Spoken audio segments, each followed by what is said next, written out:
자, 1번에 보면은 근대 시민법 원리의 부정이라고 나와 있잖아요. 예전에 이제 그 행정고시에 나왔던 문제의 유형과 똑같습니다. 자, 근대 시민법 원리의 3대 원칙은 세 가지로 되어 있죠. 소유권 절대 원칙, 계약 자유 원칙, 또 뭐 하나가 있나요? 있는데 세 가지가 있는데, 예전에 19세기 쪽에 근대 시민법이 완성되는 과정에서 그 이전에는 사용자와 그 근로자 간의 관계가 노예 관계였잖아요. 종속 관계였고, 그러다 보니까 근대 시민법 원리에 의해서 새로운 계약 자유 계약 자치 원리를 갖다 도입해가지고 근로자하고 노동자 사이에 1대1 관계를 만들려는 노력을 했는데 결과적으로는 경제적 우열 관계, 경제적으로 이제 사용자가 너무 강하잖아요. 그다음에 근로자가 회사에 이렇게 종속되게 되면은 회사의 하나의 부분이 돼버리는 이런 부분 때문에 실질적으로 근로자의 권위가 상승되지 않았거든요. 그래서 현대에 오면서 실질적 노사관계 대등을 실현하기 위한 근대시민법 수정이 시작되게 됩니다. 그런 원칙이기 때문에 우리나라 노동법의 기본 원리는 근대시민법 3대 원리를 그대로 적용시킨 게 아니고 이걸 수정한 원리다 하는 게 옳은 얘기죠. 그래서 정답은 1번으로 가는 거고요. 근당에서 자본주의 체제를 부정하는 건 아니고 2번. 3번에 이제 중요한 부분이 있죠. 실질적 노사관계의 대등관계를 형성한다. 그리고 궁극적으로는 근로자의 인간다운 생활 보장에 우리 헌법적 원리로 근로상권의 우리 헌법 32조, 33조에 보게 되면은 헌법적 원리로서 구현이 돼 있거든요. 근로자의 인간다운 생활 보장 이런 것들도 우리 노동법을 관통하고 있는 원리라고 볼 수 있습니다. 그래서 이제 노동법 총론 파트에서는 헌법상의 노동상권 그리고 원리 그리고 법원 그리고 우선순위 이런 것들에 대한 논의가 기재되어 있는데 이번에 근로권리 헌법상 명시되지 않은 거 최저임금제는 헌법 32조에 명시가 돼 있어요. 그래서 모든 국민은 근로권리를 가진다. 국가는 사회적 경제적 방법으로요. 근로자의 고용 증진. 근로자의 고용 증진이라는 게 있기 때문에 우리가 근로 권리를 우리는 이제 근로 권리와 의무를 가진다고 명시가 돼 있잖아요. 근데 근로 권리란 파트, 근로 의무는 도덕적 의무에 불과하기 때문에 논외로 하고 근로 권리는 자유권적 기본권의 성격과 사회적 기본권 또는 생존적 기본권적 성격을 동시에 가져요. 그래서 국가는 고용 증진에 노력해야 된다 하는 내용에 의하면은 우리 일반 근로자들이 국가에게 뭔가를 요구할 수 있는 권리가 되는 거죠. 그래서 취업 기회를 보장해 달라는 요구 또는 직장을 달라는 요구까지는 아니고 취업을 청구하는 그런 청구권적 권리가 성립이 됩니다. 그래서 최저임금제 파트에 거기 나와 있죠. 적정임금의 보장에 노력하고 법률이 정한 바에 의해서 최저임금제를 시정하라 그래가지고 최저임금법이 제정이 돼 있잖아요. 그 다음에 여성과 연소자 근로에 대한 특별보호도 헌법에 명시되어 있고요.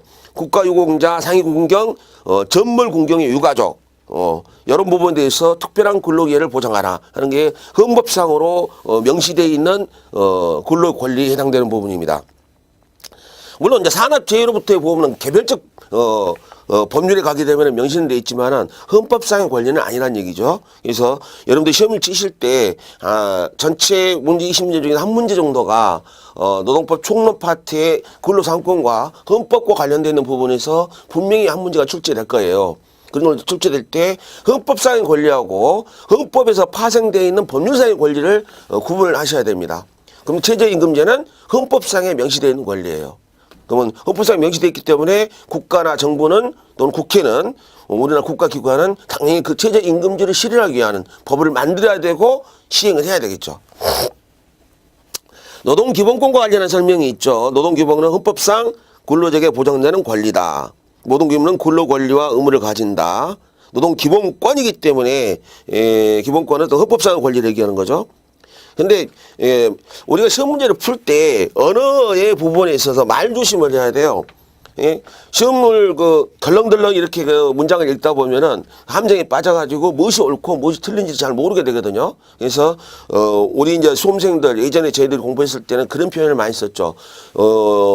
공부를 할 때는 1차 통독, 2차 정독, 3차 문제풀이로 들어가 가지고 1단계 과정을 마치게 되면은 다시 정독으로 들어가서 거기서 발췌하는 그 서브 자료를 만드는 작업을 끝낸 다음에 또 다시 문제풀이로 들어가는 이런 단계를 거치거든요.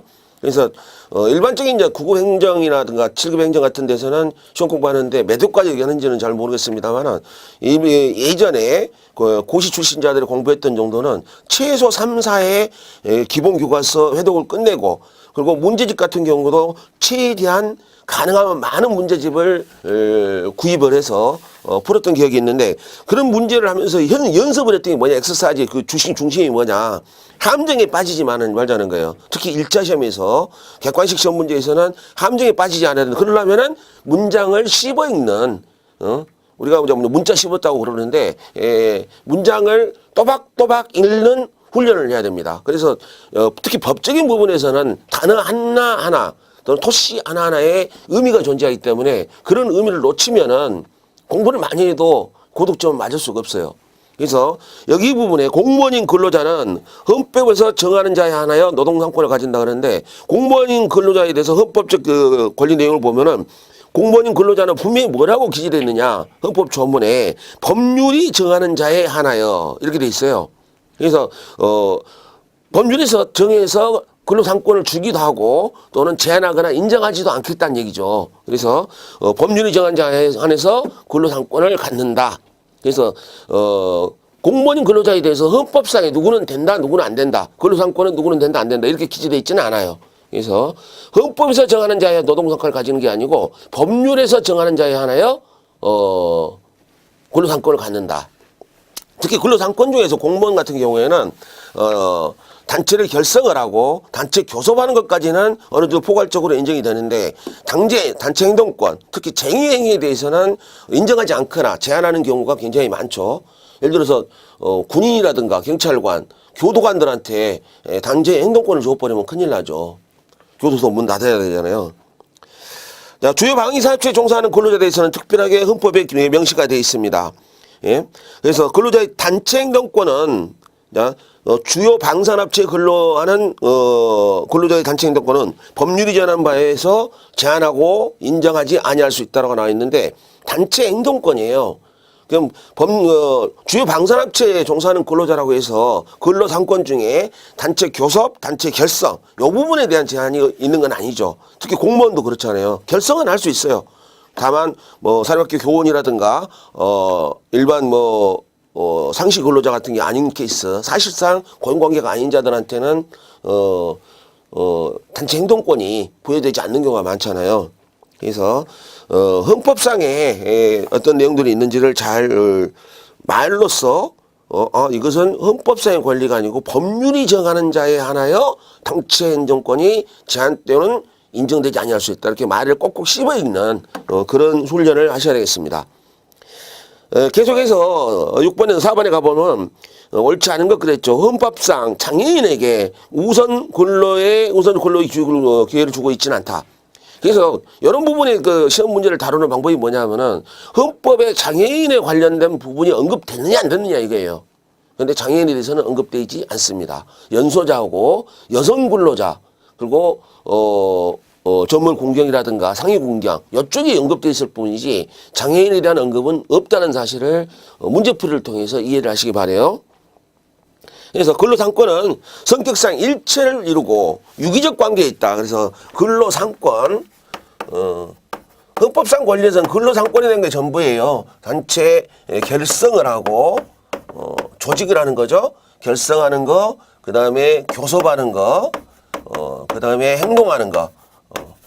이 세 가지 권리를 우리는 이제 근로상권이라고 그러는데 이 근로상권 부분에 대해서 노동조합법상에서 정의행위도 있고 교섭단체 만드는 거, 노동조합 만드는 것들, 교섭하는 것들에 대해서 노동조합법의 구체적인 내용들이 근로상권이 다 기재가 되어 있습니다. 이제 근로기준법은 근로조건에 관계되는 부분이죠. 예. 그래서 적정한 임금을 받게 해야 된다 하는 부분들, 또 근로조건은 인간다운 생활 보장을 위해서 있어야 된다 하는 이런 규정들이 포괄적으로 근로기준법에 담겨 있는 거죠.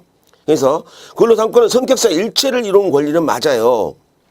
권리로서 단결권이 인정되는 한 단체 개속권과 단체 행동권이 부정될 수는 없다 그랬는데 단결권 이 결성이죠. 단결권이 인정된다고 해서 교섭까지는 인정이 될 거예요. 근데 문제는 이 행동권이죠. 행동권. 쟁행위. 쟁의행위를 얘기하는데 이 쟁의행위가 인정되는 것은 아니더란 얘기죠. 예. 그래서 그 부분 근로상권은 유기적 권리다. 단체 결성을 하게 해놓고 조직하게 해놓고 나중에 쟁행이라고 하는 것은 노사 간의 근로조건에 관한 불일치가 발생을 했고 그 불일치를 도저히 해결할 수 없는 상태에 도달했을 때 그 다음에 행동이 나서는 것을 우리는 단체 행동 쟁행이라고 그러는데 그러니까 결과적으로 이 근로상권은 유기적 일체를 가지고 이루어져야지만 권리가 완성이 되는 거예요. 그래서 일체적 권리는 맞는데 그렇다고 해서 단체 결성 또는 단체 교섭권이 인정된다고 해서 단체 행동권이 또 인정되는 것도 아니다. 자, 국가는 최저임금제 시행하라고 헌법에 나와 있죠. 여성 근로자죠. 연소자의 근로자뿐만 아니라 여성 근로자에 대해서도 특별한 보호를 받는다고 돼 있어요. 그래서 공무원 중에서도 특히 현역 군인, 군무원, 경찰관, 교도관, 소방관들 이런 쪽 대상에서는 아예 근로상권이 금지돼 있죠. 허용되지 않는 경우가 많죠. 자, 근로권리 본원적 내용으로 옳지 않는가? 본원적 권리, 그럼 파생적 권리란 말이 또 나오겠죠. 본원적 권리 내용은 근로기회를 청구할 수 있는 권리가 근로상권 자체가 근로상권 자체는 우리가 기본권적인 논점에서 봤을 때 기본권 논점에서 봤을 때 두 가지 성격을 가지고 있어요. 자유권적 기본권, 그 다음에 생존권적 기본권. 이 생존권적 기본권을 우리는 사회적 기본권이라고도 하죠. 그래서 이 두 가지 자유권적 기본이라는 것은 국가로부터 통제받지 아니하고 억압받지 않고 방해받지 않은 권리를 얘기합니다. 그래서 국가로부터의 자유를 얘기하고 생존권적 기본권은 국가에로 향하는 국가에게 뭔가를 요구하는 기본권이 되는 거거든요. 그래서 근로 기회를 청구한다는 것은 국가한테 내가 일할 수 있는 기회를 달라고 요구하는 것이죠. 생계비 지급 청구권. 그러니까 우리 최저생계비 같은 경우에 근로자의 최저 생계비를 고려하라는 그 조항이 있잖아요. 생계비 청구권. 그래서 취업 청구권이라는 부분에서 4번에 이걸 내가 직장을 달라는 것은 아니에요. 어느 뭐 직장을 나한테 주세요라는 것은 아니고 내가 일할 수 있는 기회를 주세요 하는 뜻이에요. 그래서 근로조건의 법정주의는 근로권리 파트에서 근로자의 고용증진, 사회적 경제적 방법에 의한 근로자의 고용증진과 적정임금 보장에 노력해야 된다는 헌법적 원리를 구현하기 위해서 법으로 해서 근로조건을 근로기준법에다가 법정화시켜줬죠. 그래서 본원적 내용이라기보다는 헌법 원리에서 파생된 내용이다 이렇게 봐야 됩니다. 그래서 이런 시험 문제를 풀어보게 되면은 우리가 이제 법률 공부를 할 때 법 조문만 보면은 해결될 수 있는 부분이 20문제 중에서 한 19문제고 한 문제는 논리적 이해력을 가지고 생각해야 되는 문제예요. 그게 바로 총론, 흔히 말하는 개론 파트의 앞대가리 부분에 있는 부분이 되거든요. 6번에 다음 중 근로상권에 대한 설명을 옳은 거. 자, 근로상권은 생존권적 기본권으로서 어떠한 경우도 제한할 수 없다. 어떠한 경우에도 제한할 수 없다. 이런 막다른 곳에 몰아버리는 언어적 표현, 예외 없는 언어적 표현들은 문제가 발생을 해요. 어떤 경우에도 제한할 수 없는 게 아니라 제한할 수 있는 경우가 존재를 하겠죠. 그래서 일반적 제한의 논리로서 국가 안전보장, 질서유지, 공공권리를 위해서 어떠한 권리든 다 제한할 수 있게끔 해놨어요. 국가가 일단 존재를 해야 되고 그 안에서 국민들의 권리가 발생을 하는 거거든요. 그래서 일반적 제한으로서 국가 안전보장, 질서유지, 공공권리를 위한 경우에는 필요한 경우에는 제한이 가능한 걸로 되어 있습니다. 이걸 갖다 일반적 제한이라고 그래요. 그래서 어떠한 경우도 제한할 수 없다는 것은 틀린 말이고 현역 군인에게는 근로상권을 인정하지 않는 것이 헌법 위반이냐? 현역 군인에게 대해서도 거기 보면은 우리가 보면은 방산업체도 마찬가지고 공무원 주요 방산업체 근로권상권 전면적 금지 대상 공무원도 존재를 하잖아요. 그래서 헌법 위반은 아니고 근로상권은 헌법상 일반적 제한이 가능합니다. 금방 말했던 국가안전보장이라든가 질서유지 또는 공공복리를 위해서 필요한 경우에는 제한이 가능한 일반적 제한 규정을 가지고 있어요. 근데 국가안전보장 질서유지 공공복리란 말이 상당히 추상적이죠. 그래서 현실적 재판, 판결에 의해서 그게 구현이 될 때 해석이 필요한 부분입니다. 해고의 제한. 나는 내 직장에 들어갔는데 내가 원치 않는 경우에 부당해고를 당할 수 없다는 해고 제한은 근로권리의 본질적 내용에 해당하지는 않는다. 근데 이 부분이 이제 약간 논란이 되는 부분인데 이것도 예전에 고시 기출 문제예요. 해고의 제한. 이게 근로권리의 본질적 내용에 해당되느냐 아니면 파생적 권리에 해당되느냐 하는 부분이에요. 근데 해고의 제한은 우리 근로기준법상 법령상으로 구현되어 있거든요.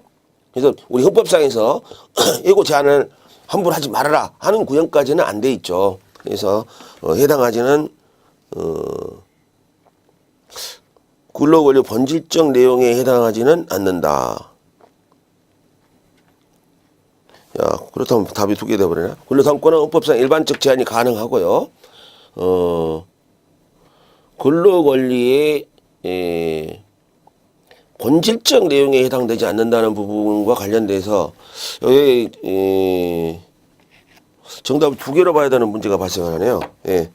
일단은 3번은 확실히 틀려 있어요. 옳게 돼 있죠. 그런 헌법상 일반적 제한이 가능하니까.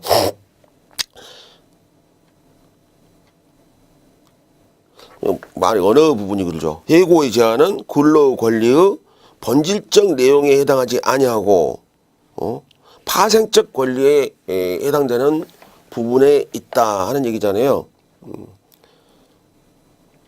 근데 이제 근로기준법상 해고 제한 또는 해고 금지, 해고 예고 하는 부분이 법상 내에 있기 때문에 이 부분은 논란이 되는 기출 문제예요.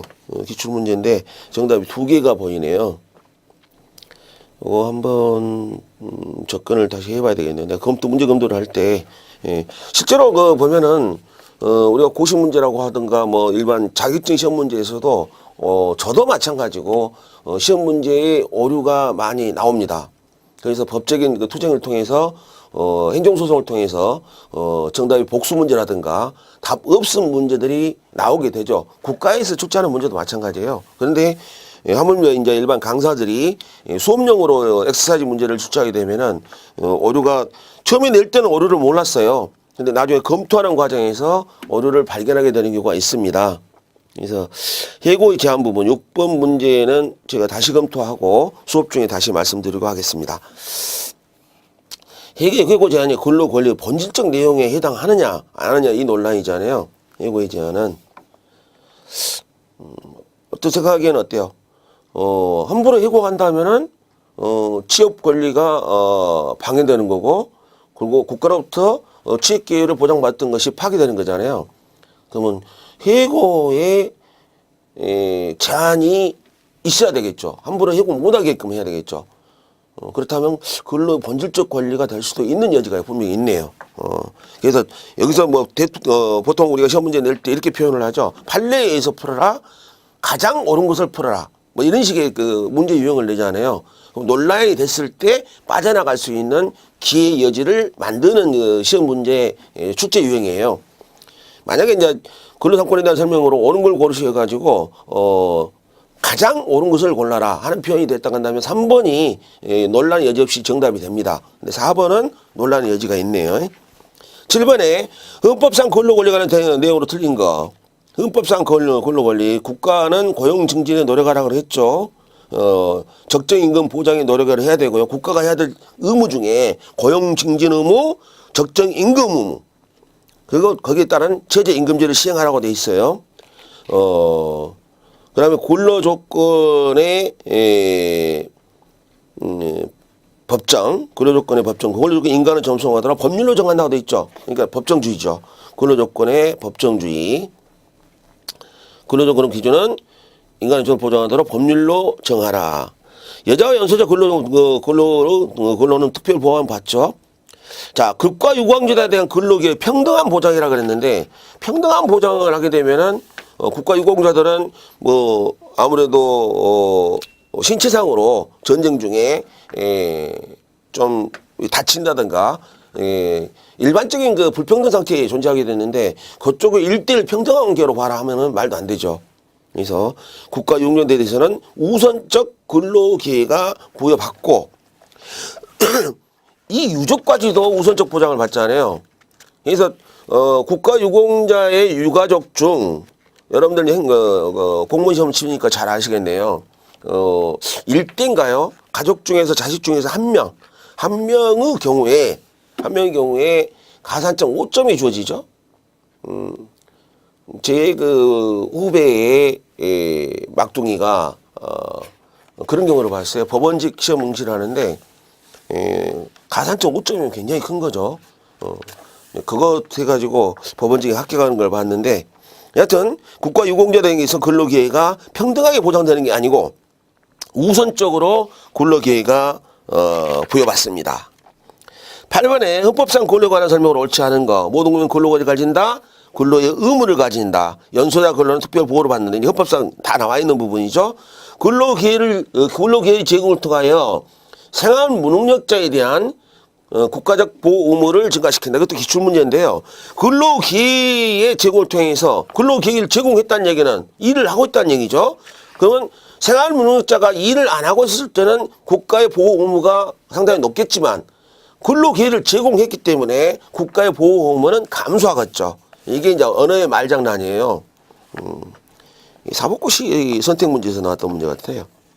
그래서 이런 식의 문제도 냅니다. 그래서 말을 언뜻 잘못 듣게 되면 오해하게 돼요. 제가 이제 그 텍스 그 과정에서도 강의하면서 그랬는데, 우리나라 말은요, 말을 끝까지 들어봐야 돼요. 그래서 한국말이 참 어려운 말 중에 들어가는 것 같아요. 우리 한국말은 동사가 제일 뒤에 있잖아요. 근데 주어가 없는 경우도 있고, 근데 영어 같은 경우는 주어가 제일 앞에 있고 주체가 나타나요. 그 다음에 동사가 나타나서 뭔가를 한다 하지 않는다가 명확히 떨어진 다음에 그 다음에 목적어 부사 뭐 형사 이렇게 해서 붙어가는데, 우리나라 말은 주어가 없는 경우도 굉장히 많고, 그건 그나마 동사가 제일 뒤에 있어요. 그냥 끝까지 들어보지 않으면은 OX를 찾기가 힘들죠. 여기서도 근로 기회를 제공했는데 국가의 그 보호 의무가 증가된다? 이거 말이 안 되죠. 9번에 노동기본권에 대한 헌법에 명시된 내용 틀린 거. 공무원인 근로자의 법률이 정하는 자의 근로상권. 공무원인 근로자는 법률이 정하는 자에 의하여 근로상권을 가지고, 예, 국가공무원법에 이제 그런 거 들어있죠. 근로자는 근로조건의 향상을 위해 자주적 근로상권을 가집니다. 법률이 정하는 주요 방위산업체 종사하는 근로자 단체 행동권. 단체 행동권입니다. 여기서는 뭐 단체 교섭권, 단결권이 아니고요. 그래서 이를 제한 인정하지 아니할 수 있다. 자, 공익사업에 종사하는 근로자의 단체 행동권이 있는데, 공익사업 파트가 아니고 법률이 정하는 주요 방산업체에 종사하는 근로자의 단체 행동권은 법률이 정한 바에서 이를 제한 인정하지 아니할 수 있다. 공익사업하고 필수 유지 사업 협정이란 게 있어요. 요쪽 파트에 이제 그 하위 법률에 가보면은, 공익사업이나, 단체 행동권을 못하는 건 아니에요. 필수 유지 업무 사업에서도, 협정을 맺게 되면은 쟁의행위를 할 수가 있습니다. 그래서, 여기서 이제 제한 또는 인정하지 아니할 수 있다는 이 언어 표현에서 명확히 들어맞는 것은 방산업체 근로자들이죠. 예.